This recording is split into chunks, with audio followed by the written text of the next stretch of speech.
Neste episódio, o pastor Jackson Capelletti expõe Efésios 3, versículos 1 a 13.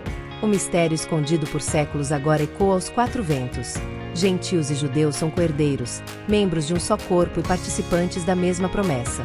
Deixe o Espírito revelar sua parte nessa herança e acender coragem para viver o propósito eterno. Por esta causa, eu, Paulo, sou o prisioneiro de Jesus Cristo por vós, os gentios. Se é que tendes ouvidos a dispensação da graça de Deus, que para convosco me foi dada. Como me foi este mistério manifestado pela revelação, como acima, em pouco vos escrevi, pelo que quando ledes, podeis perceber a minha compreensão do ministério de Cristo, o qual, noutros séculos, não foi manifestado aos filhos dos homens, como agora tem sido revelado pelo Espírito aos seus santos apóstolos e profetas, a saber, que os gentios são coerdeiros e de um mesmo corpo e participantes da promessa em Cristo pelo Evangelho, do qual fui feito ministro pelo dom da graça de Deus, que me foi dado segundo a operação do seu poder.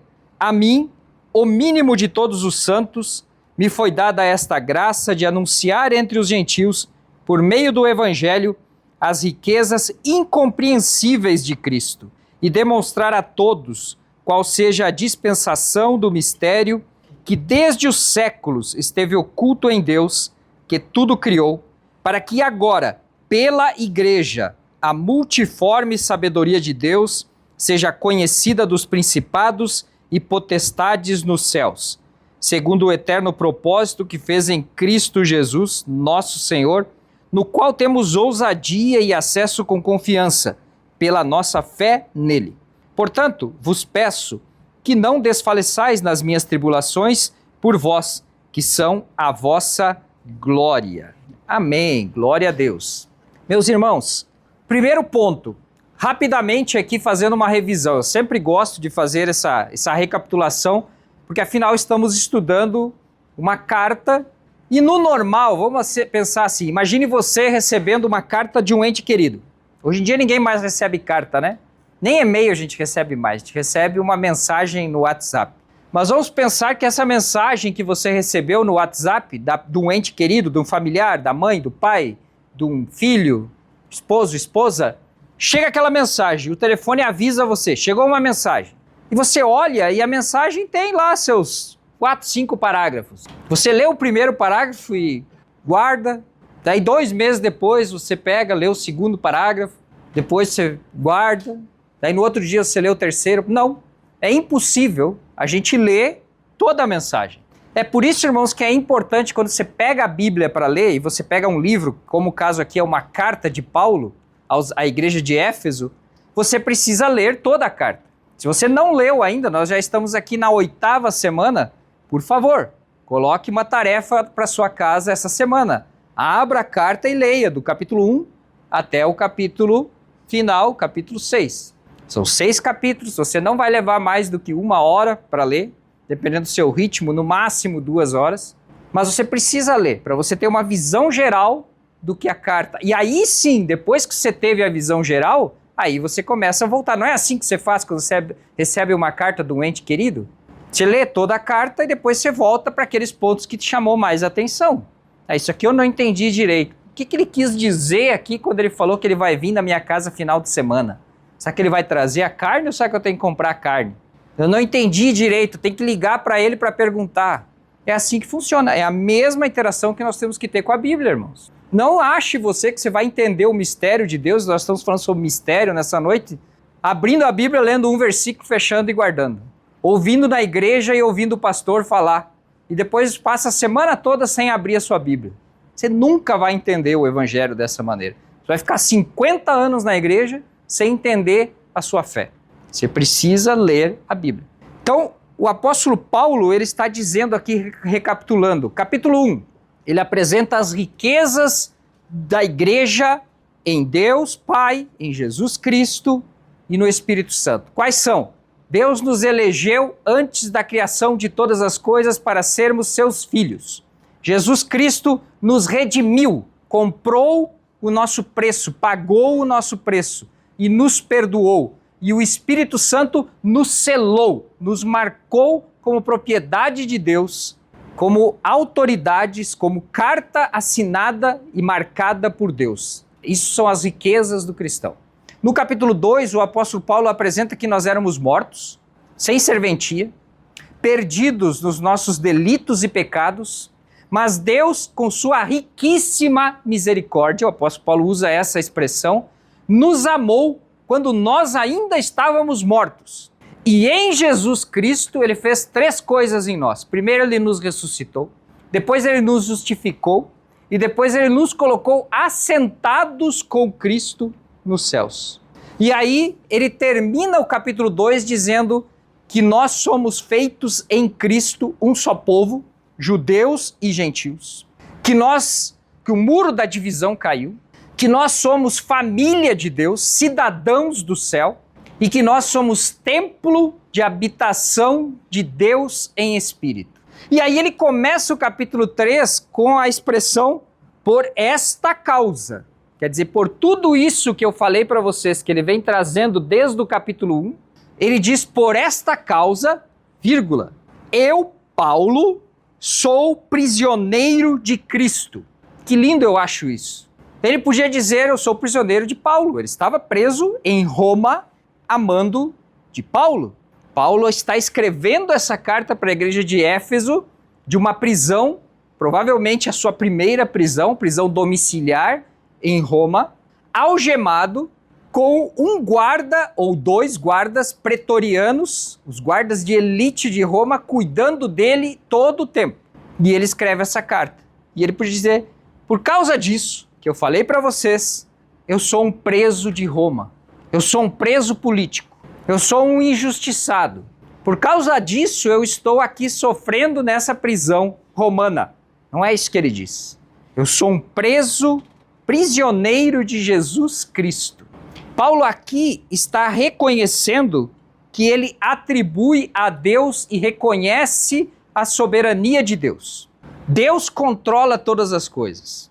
Quando Paulo estava terminando a sua 3ª viagem missionária e ele sai da igreja de Éfeso, nós já falamos isso no nosso primeiro encontro aqui, ele sai da igreja de Éfeso levando aquela oferta que ele recolhe nas igrejas da Ásia, inclusive na igreja de Éfeso, para os crentes cristãos, judeus, que estavam passando necessidade em Jerusalém.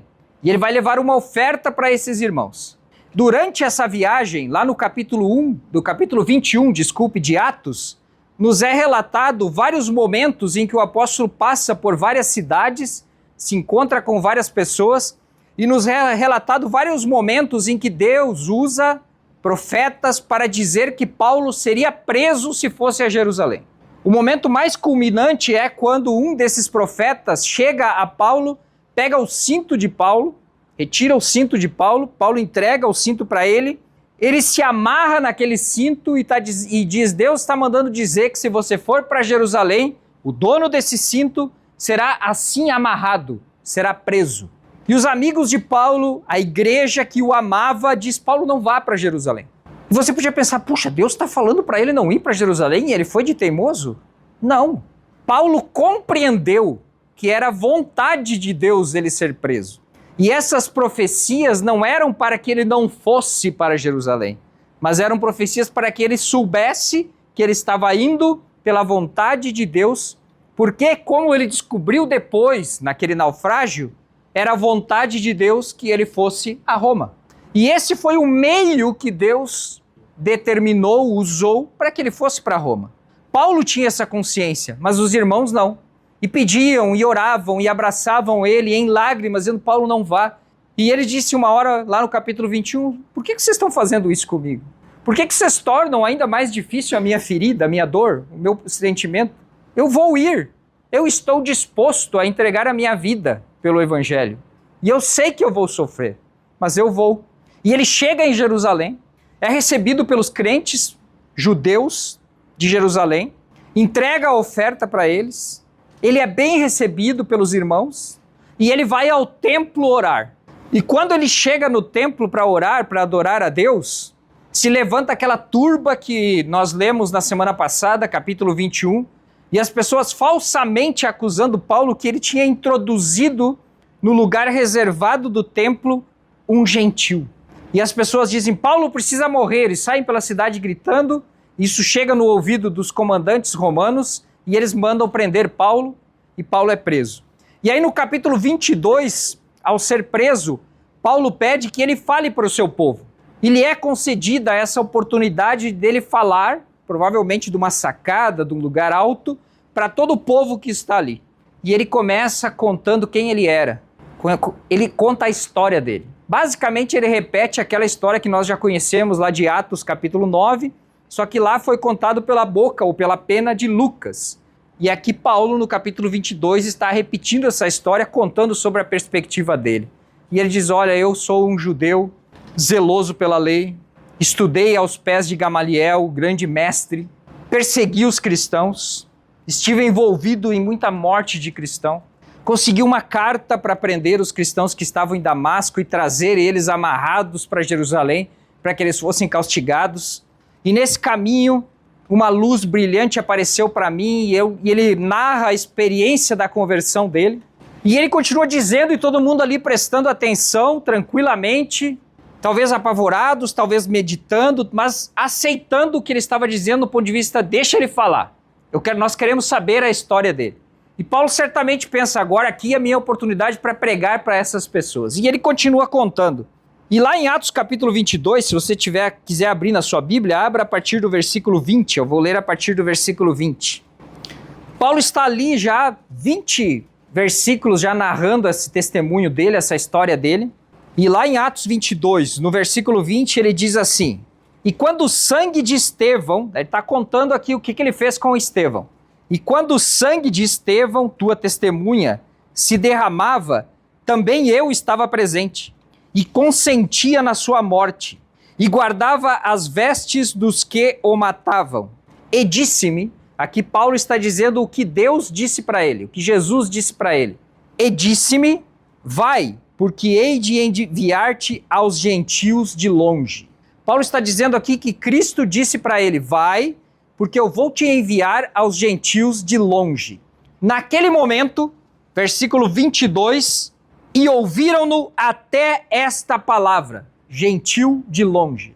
Quando Paulo fala que Cristo o enviou para os gentios de longe, ele disseram, agora chega, é demais para nós. Ouviram até esta palavra. Levantaram a voz e disseram, tira da terra um tal homem, porque não convém que viva. Ter falado que ele tinha sido enviado para pregar aos gentios foi uma ofensa tão grande para os judeus que eles queriam que ele morresse porque ele não merecia morrer. E agora, quando nós voltamos para o texto que nós lemos em Efésios, dá para entender por que ele diz, sou prisioneiro de Jesus Cristo por vós, os gentios. Entenderam como Paulo fechou a história aqui? Ele foi chamado por Cristo para pregar aos gentios, mas ele não foi aceito e os judeus perseguiram ele e ele estava naquela situação.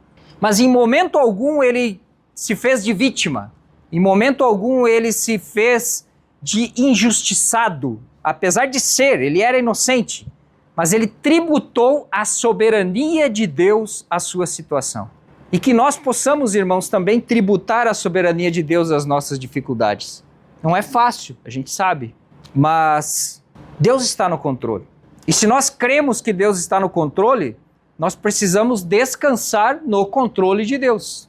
É muito fácil para nós dizer, Deus está no controle, nada acontece sem a permissão de Deus e maravilha. Mas a primeira vez que acontece algo que não estava nos nossos planos, a gente se desespera. E a gente esquece que a gente acabou de dizer que Deus estava no controle.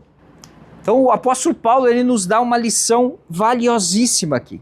E aí ele segue falando sobre o seu chamado, e lá no versículo 3, ele fala que um mistério foi manifestado para ele, e ele comenta que ele já tinha falado sobre aquele mistério no texto anterior, naquele que nós já vimos até agora, capítulo 1 e capítulo 2. Mas eu quero que os irmãos prestem atenção nessa expressão, mistério. Quando a gente fala mistério na língua portuguesa, é algo oculto, é algo até quase místico, né? Quando a gente usa a palavra mistério em português, nós nos remetimos a isso. Os mistérios ocultos das magias. tem uma coisa a ver com o ocultismo, com coisas difíceis que ninguém sabe, que é algo impossível de entender, algo impossível de descobrir. Mas no grego não é isso que significa mistério. Aqui no texto original o apóstolo Paulo usa a palavra grega mysterion, mas ela não significa algo impossível de descobrir ou algo oculto. No grego, essa palavra mysterion significa algo que era desconhecido e agora está revelado. Por isso que em algumas traduções da Bíblia você não vai encontrar nesse texto a palavra mistério, para evitar justamente essa confusão que a gente faz com o português. Em algumas traduções da Bíblia você vai achar a palavra plano de Deus. O que o apóstolo Paulo está dizendo aqui, e ele complementa isso no restante do texto, ele está dizendo que agora Deus revelou para ele qual era o seu plano. E agora aquilo que era oculto, outrora era oculto, agora está revelado. Vamos seguindo lendo aqui para ver o que o apóstolo Paulo fala. O qual, então ele lá no versículo 5 ele diz assim, o qual, né, esse mistério, noutros séculos não foi manifestado aos filhos dos homens, como agora tem sido revelado pelo Espírito aos seus santos apóstolos e profetas. Primeira coisa que nós temos que entender aqui, o apóstolo Paulo não está dizendo que esse mistério não estava revelado antes aos filhos dos homens. Estava, mas não como agora. O que ele está dizendo é, noutrora, esse mistério não estava revelado aos filhos dos homens como agora. E aí ele segue, tem sido revelado pelo Espírito aos seus santos apóstolos e profetas. No Antigo Testamento, nas Escrituras, está lá o plano de Deus. Deus, desde o princípio, deixa muito claro, lá em Gênesis 13:4 já está o plano da salvação, que a gente chama de proto-evangelho. Durante toda a revelação de Deus no Antigo Testamento, Deus vai mostrando que ele tem um plano, que ele escolheu um povo para trazer aquele povo e para se revelar àquele povo, para mostrar àquele povo o que é ter um Deus único e verdadeiro, para mostrar para aquele povo como adorar a Deus, para mostrar para aquele povo como obedecer a Deus, para daquele povo tirar um ungido, que é a palavra Messias, significa ungido, e esse ungido abençoaria todas as famílias da terra. Lá a promessa que Deus fez a Abraão. Então, o mistério está ali. O que o apóstolo Paulo está dizendo é que agora, com Cristo, esse mistério foi aberto, foi revelado, está declarado. O plano de Deus agora está declarado. E aí ele aproveita um parênteses aqui e ele diz, eu vou resumir esse mistério para vocês entenderem. Então esse mistério que antes estava oculto, agora está revelado, ou da forma como está agora, não estava revelado antes. E qual é esse mistério? Aí ele diz, lá no versículo 6, a saber, é como se ele diz, eu preciso reforçar para vocês entenderem que mistério é esse. A saber, que os gentios, e aí ele fala 3 coisas a respeito dos gentios. São co-herdeiros, têm um mesmo corpo, fazem parte de um mesmo corpo, e são participantes das promessas em Cristo, pelo quê? Então por que eles são co-herdeiros? Por que eles fazem parte de um mesmo corpo? E por que eles são participantes das promessas em Cristo? Pelo Evangelho. O que é o Evangelho? A boa notícia. Qual é a boa notícia? Que Deus se reconciliou conosco através de seu Filho, e por ele nós somos justificados e somos salvos. Este é o Evangelho, essa é a boa notícia. E o apóstolo Paulo está dizendo, por causa dessa boa notícia, os gentios são co-herdeiros, fazem parte de um mesmo corpo e são participantes da promessa. O apóstolo Paulo resume aqui em uma frase o que ele ensinou no capítulo 1 e no capítulo 2. Esse é o mistério que ele está apresentando.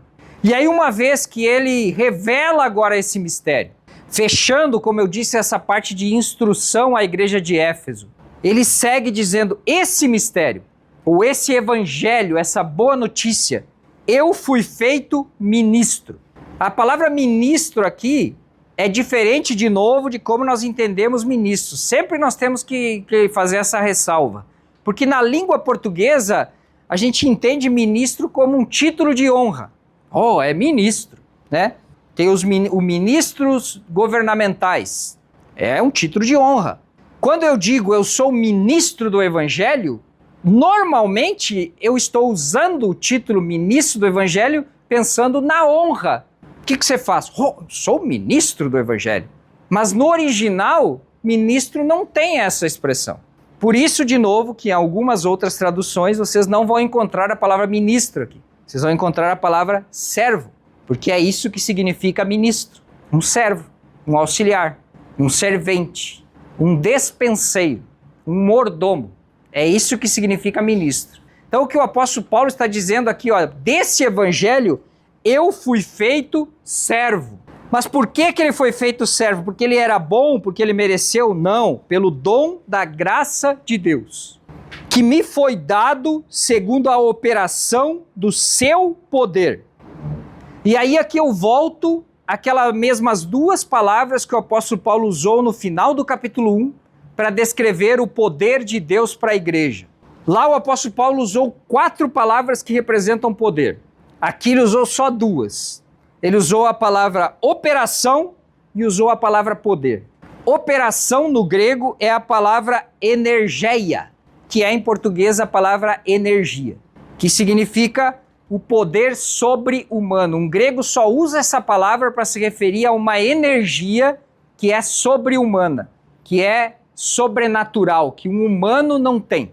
Então, quando o apóstolo Paulo fala ali operação, ele está dizendo pelo poder, por uma energia sobre-humana. E quando ele está dizendo poder, é a palavra dinamis, que eu já falei para vocês quando vimos lá no capítulo 1, dinamis é a palavra que origina dinamite. Então Paulo de novo usa essas duas palavras, poder sobre-humano e dinamite, para explicar o que Deus fez na vida dele. E agora vamos aplicar isso para nós. Se eu também sou um ministro, assim como nós cremos que nós somos, todos nós, servos de Deus, ministros, temos a missão, o ID, de ensinar o evangelho, de pregar o evangelho a toda criatura. Eu não posso fazer isso porque eu quero, ninguém se autoproclama um ministro, é sempre Deus que chama, e eu não posso fazer isso pelo meu poder, pela minha capacidade. Eu preciso do poder de Deus expressado pelo apóstolo Paulo em 2 formas, um poder sobrenatural, a energia, e um poder explosivo, um poder gigantesco, dínamo, dinamite. Então o apóstolo Paulo ele só é um ministro por causa do poder de Deus. E isso é muito fácil para nós pentecostais entender. Nós cremos no poder de Deus. E nós cremos que o Espírito Santo nos capacita com esse dínamo, com esse poder, com essa ousadia para onde a gente estiver anunciar a palavra de Deus. E por isso é tão importante para nós, crentes pentecostais, buscar o batismo no Espírito Santo. Porque sem o batismo no Espírito Santo, nós estamos desprovidos desse revestimento de poder. E quando nós estamos desprovidos do revestimento de poder, a nossa palavra, a nossa ousadia, o nosso testemunho, a nossa fé, a nossa capacidade de superar desafios e obstáculos para ser um ministro do Evangelho, ela é limitada. Mas quando nós somos cheios do poder de Deus, nós temos essa ousadia, esse dínamo, esse dinamismo para anunciarmos. E por isso os pentecostais são milhões, porque nós temos essa ousadia. Nós vimos aqui quando nós estudamos a Reforma e chegamos até a igreja de hoje aqui em Dayatuba, cada etapa da história da igreja. Os momentos em que caracterizou o grande crescimento, grande avivamento, em primeiro lugar, segue uma regra. Avivamento verdadeiro só existe assim. Qualquer outra coisa é falso avivamento. Primeira regra de um avivamento verdadeiro, ele começa pela palavra. Você nunca vai ter um avivamento verdadeiro começando por um movimento de louvor, de um monte de gente se reunindo para jejuar, para subir no monte. O avivamento verdadeiro ele vai começar pela palavra. Ele pode ser acompanhado por louvor, ele pode ser acompanhado por oração no monte, ele com certeza é acompanhado por jejum e oração, mas ele começa pela palavra. Segundo momento, o avivamento verdadeiro, ele se espalha, ele não fica restrito a um lugar, a um momento. Ah, foi um avivamento, culto de domingo. Congresso, final de semana, uma maravilha, um avivamento. Segunda-feira ninguém mais lembra da mensagem que foi pregada. Isso não é avivamento. Isso é emoção. E a gente tem que ser consciente para dizer, o pregador emocionou e deu um show de emoção, mas não avivou a igreja. Agora, o avivamento também produz mudança contínua, mudança duradoura. Quem passa por um avivamento nunca mais volta a ser o que era antes. Ele tem aquela chama, ele tem aquele poder, que é o que aconteceu com o apóstolo Paulo. E aí, ele diz aqui, a mim, o mínimo de todos os santos, versículo 8. E eu gosto de destacar esse mínimo aqui. O apóstolo Paulo, várias vezes ele cita isso.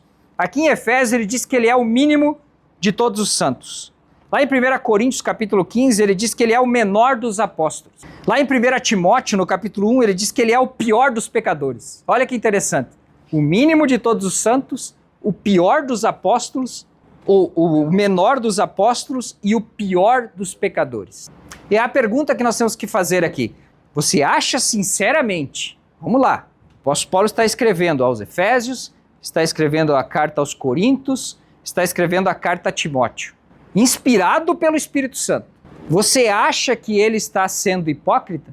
Você acha que ele está escrevendo esse eu que sou o mínimo de todos os santos, eu que sou o menor dos apóstolos, eu que sou o pior dos pecadores? Você acha que ele está escrevendo isso sabendo que ele se acha e ele está só escrevendo para escrever um texto bonito?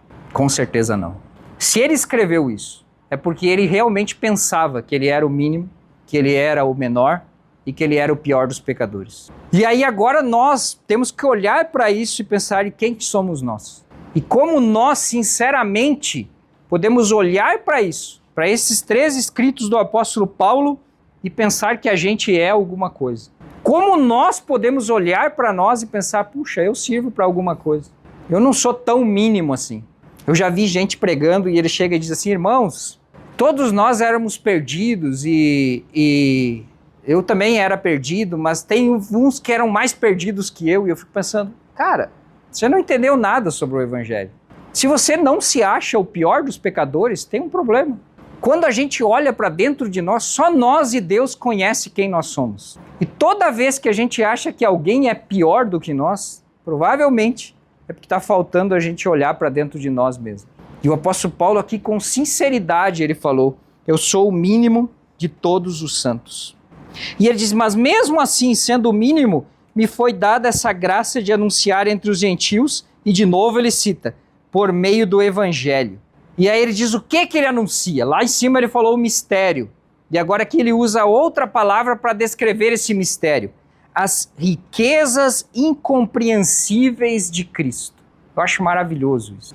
Vocês lembram que o pastor que esteve aqui pregando conosco, o pastor Messias, ele descreveu a forma como ele mergulha na palavra de Deus, e ele descreveu a profundidade da palavra de Deus, e ele descreveu o sentimento que ele tem quando ele passa dias e dias mergulhando na palavra de Deus.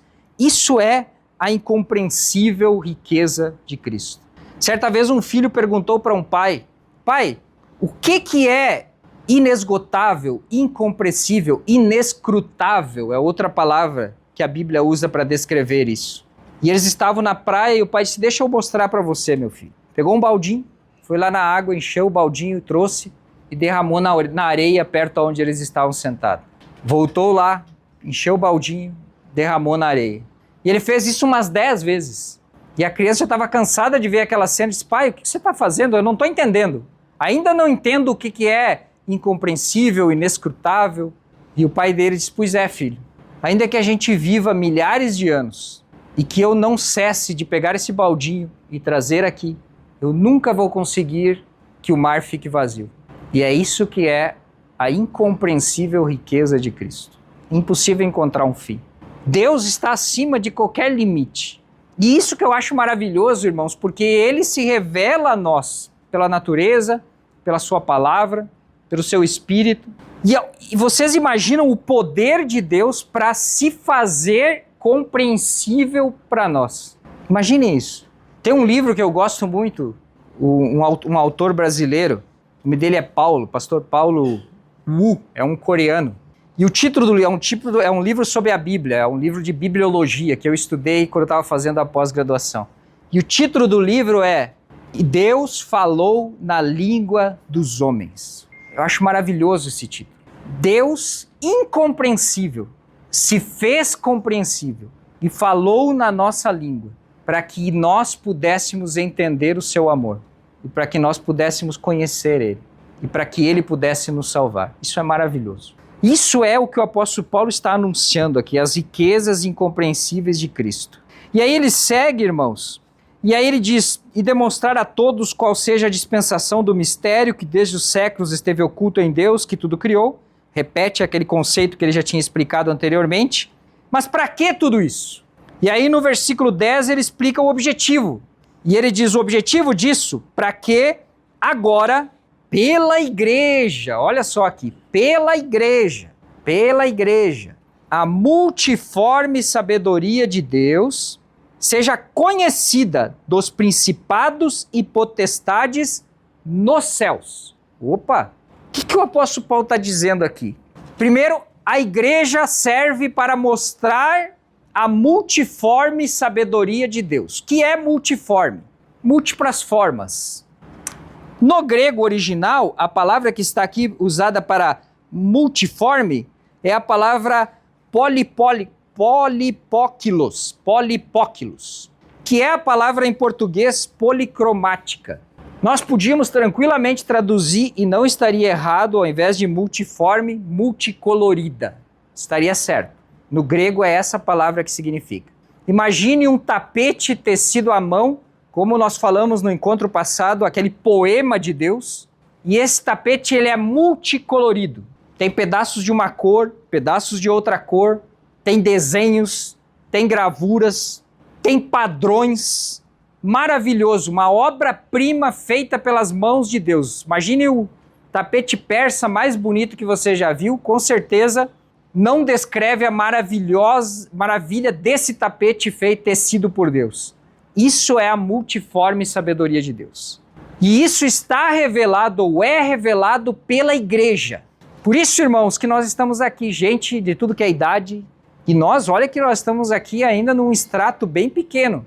Agora você expande isso para a igreja no mundo todo, em todas as épocas. Vamos fazer uma visita agora mentalmente lá na África. Vamos ver os irmãos da África. Aqueles hinos que eles cantam, a forma como eles adoram a Deus. Agora vamos lá para a Europa. Agora vamos para a Ásia. Agora vamos para a América do Norte. Vamos para os nossos irmãos aqui na América Central. Vamos para os irmãos lá das ilhas do Pacífico. A forma como eles adoram, a forma como eles louvam a Deus, essa é a multiforme sabedoria de Deus. Múltiplas formas, múltiplas cores, múltiplas maneiras. A igreja é isso. A igreja não é uma folha pintada de uma única cor. A igreja é um tecido, é um tapete colorido. E para que serve esse tapete colorido, que é a igreja? O apóstolo Paulo diz para tornar conhecida dos principados e potestades no céu. Interessante aqui. Nesse trecho, o apóstolo Paulo não está dizendo que a igreja serve para tornar conhecido o evangelho ao mundo. Também serve para isso. Mas nesse trecho aqui, o apóstolo não está dizendo isso. Aqui o apóstolo Paulo está dizendo que a igreja serve para que essa multicolorida sabedoria de Deus se torne conhecida às potestades e principados nos céus. Quando sempre na Bíblia que a gente vê principados, potestades, são as diferentes hierarquias de seres celestiais. São as diferentes hierarquias de anjos. O que o apóstolo Paulo está dizendo aqui é que a igreja serve para mostrar para os anjos e também para os anjos caídos a multicolorida sabedoria de Deus. Os anjos, tanto os anjos santos como os anjos caídos, eles não são oniscientes. Essa é a regra. O diabo não é onisciente, ele não sabe do seu futuro. Portanto, não abra sua boca por aí e saia falando do seu futuro que Deus te revelou. Você está dando chance para o diabo. Teu futuro, se Deus revelou para você, é entre você e Deus. Por isso que Deus não conta para nós muito detalhe do nosso futuro, né? Porque ele sabe que a gente não consegue guardar com a boquinha fechada, né? Então é isso, irmãos. Os demônios, eles não sabem. Os anjos, a mesma coisa. Os anjos conheciam o plano de Deus a partir da revelação que Deus vem fazendo ao seu povo, mas eles não imaginavam, conforme o apóstolo Paulo está dizendo aqui, o final dessa história. Eles não imaginavam a forma como Deus, na eternidade, planejou usar a igreja. E agora o apóstolo Paulo está dizendo que a igreja é um espetáculo para os seres celestiais. E os seres celestiais olham para a igreja e Deus abre, assim, nós estamos no palco, imagina uma grande ópera, nós estamos no palco e Deus agora abre as cortinas. E os seres celestiais olham aquilo e dizem, uau, era isso que Deus tinha planejado. Uau, é isso que Deus vinha fazendo. Uau, essa era a ideia, o plano, o projeto de Deus. É isso que o apóstolo Paulo está dizendo aqui. É tão interessante isso, irmãos, que outros escritores também citaram isso. Deixa eu ler rapidinho aqui com os irmãos um texto do apóstolo Pedro. Está lá na primeira carta de Pedro, capítulo 1. Eu vou ler do versículo 10 em diante para os irmãos entenderem. Pedro aqui está falando sobre a salvação, sobre a fé. E ele está falando assim, da qual salvação inquiriram e trataram diligentemente os profetas que profetizaram da graça que vos foi dada. Aqui está falando sobre os profetas do Antigo Testamento. Indagando que tempo ou que ocasião de tempo o Espírito de Cristo que estava neles indicava anteriormente, testificando os sofrimentos que a Cristo haviam de vir e a glória que se lhes havia de seguir. Os profetas do Antigo Testamento anunciavam esse evangelho, essa graça, mas eles perguntavam para eles mesmos, mas quando isso vai acontecer? É agora? É ano que vem? Quando isso vai acontecer? É isso que o apóstolo Pedro está dizendo aqui. E aí ele diz assim, aos quais foi revelado que não para si mesmos. Quer dizer, Deus revelou para eles que não era para eles, mas para nós. Eles ministravam estas coisas que agora vos foram anunciadas por aqueles que pelo Espírito Santo enviado do céu vos pregaram o evangelho. E aí ele fala isso, foi anunciada para vocês por aqueles que pelo Espírito Santo enviado do céu vos pregaram o evangelho. E ele bota uma vírgula e diz, para as quais coisas os anjos desejam bem atentar. O que o apóstolo Pedro está dizendo aqui é que os anjos têm interesse em ver o evangelho sendo pregado. A palavra original aqui é a palavra epitémio, no grego, que ela significa deseja, mas no grego ela é mais forte. Lembra que eu falei que se a gente consegue, não é o meu caso, mas se a gente consegue ler a Bíblia no grego, é como se a gente trocasse de uma TV preto e branco para uma TV colorida. Essa palavra no grego, ela significa se espichar e torcer o pescoço para olhar. É isso que quer dizer esse desejam. Quando eu estou aqui, olha que privilégio que eu tenho, eu estou aqui pregando a palavra para vocês. E os anjos estão assim, ó, se espichando e olhando. E quando você prega, quando você evangeliza, quando você anuncia o evangelho, acontece a mesma coisa. E por isso que o apóstolo Paulo está dizendo aqui, a igreja é o espetáculo para os seres celestiais. A igreja faz os seres celestiais ficarem de boca aberta com a sabedoria de Deus. Só isso, irmãos, já deveria ser razão suficiente para a gente nunca mais achar que a gente é pouca coisa. Para a gente nunca mais achar que a gente é um miserável, como eu falei nas outras vezes, um mendigo.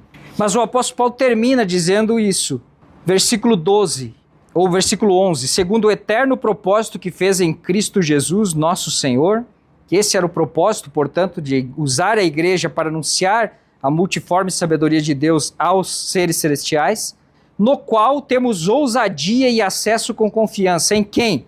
A Cristo. Segundo o eterno propósito que fez em Cristo, nosso Senhor, no qual temos ousadia e acesso com confiança pela nossa fé nele. Tudo isso que o apóstolo Paulo falou aqui serve para isso, para que a igreja lá de Éfeso, e agora eu e você, de uma vez por todas a gente entenda que a gente tem ousadia e acesso com confiança a Deus, por meio da fé em Cristo. E é muito importante isso, irmãos. Quanta gente não aproveita esse acesso? Quanta gente não consegue ter uma conversa franca com Deus? Não consegue dobrar o joelho, derramar as lágrimas e dizer, Deus, agora nós vamos conversar. E precisa sempre de intermediário. Não tem problema, irmãos, a gente pedir oração, não tem problema a gente buscar outros irmãos para nos ajudarem. A oração, a intercessão, ela é bíblica, mas primeiro nós temos que orar. O relacionamento com Deus é um relacionamento pessoal, em primeiro lugar. E aqui o apóstolo Paulo está dizendo, nós temos acesso com ousadia a Deus pela fé. Ousadia significa pedir o que eu preciso, significa dizer o que eu preciso dizer, significa abrir o meu coração. Ah, quantas vezes? Quantas vezes eu dobrei o meu joelho e falei para Deus coisas que talvez eu não teria coragem de falar nem para mim. Mas se tem alguém que a gente pode confiar é Deus. Tem coisas que a gente não pode falar nem em voz alta, como eu falei, porque senão o inimigo ouve. Mas Deus lê o nosso coração, Deus lê a nossa mente. A irmã Neuda ontem citou aqui na escola dominical que o pastor Raimundo ensina que quanto maior a nossa aflição, quanto maior a nossa dor, mais baixa é a nossa voz na oração.